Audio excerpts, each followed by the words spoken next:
Phone tapping వ్యవహారంలో BJP BRS చీకటి ఒప్పందం బయటపడిందన్నారు కాంగ్రెస్ నేత సామ రామ్మోహన్ రెడ్డి. ప్రభాకర్ రావు, శ్రవణ్ రావులకు రెడ్ కార్నర్ నోటీసులు ఎందుకు జారీ చేయడం లేదని కేంద్ర ప్రభుత్వాన్ని ప్రశ్నించారు.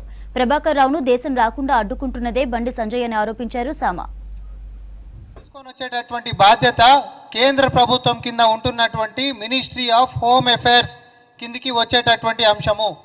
వాళ్ళని తీసుకొని రావాలి అని అంటే ఏ రాష్ట్రం నుంచి అయితే ఆ నేరాలను ఎదుర్కొంటున్నారో ఆ రాష్ట్రం నుంచి ఆ పోలీస్ డిపార్ట్మెంట్లు సిబిఐ కేంద్రంలో ఉంటున్నటువంటి సిబిఐకి ఉత్తరాలు రాస్తూ రెడ్ కార్నర్ నోటీస్ని ఇష్యూ చేయాలని, ఇంటర్పోల్లో వాళ్ళ పేర్లు పెట్టాలని, తద్వారా వాళ్ళు ఆ దేశం నుంచి దేశానికి రప్పించేటటువంటి ప్రయత్నాలు జరుగుతాయి.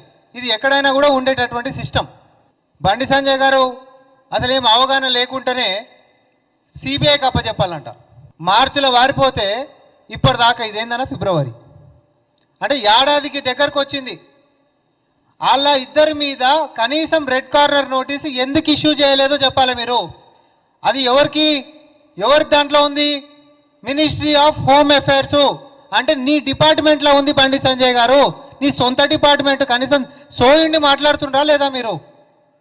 ఇక్కడ రాష్ట్రం యొక్క పోలీస్ డిపార్ట్మెంట్ ఎవరికి రాస్తారండి ఉత్తరాలు?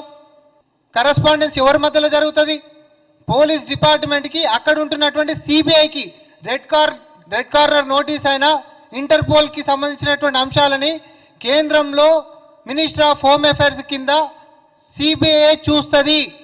అంటే మార్చిలో పారిపోయినటువంటి ఆ ఇద్దరిని ఇప్పటిదాకా కూడా రెడ్ కార్నర్ నోటీస్ ఆర్ ఇంటర్పోల్లో పెట్టనటువంటి సిబిఐ ఏదైతే నీ మంత్రిత్వ శాఖ కింద ఉందో ఎందుకోసం వాళ్ళని తీసుకొచ్చే ప్రయత్నాలు చేస్తలేరు? ఎందుకోసం మా యొక్క విజ్ఞప్తులని బేఖాతరు చేస్తారో బండి సంజయ్ గారు ప్రజల ముందుకు వచ్చి జవాబు చెప్పాలి.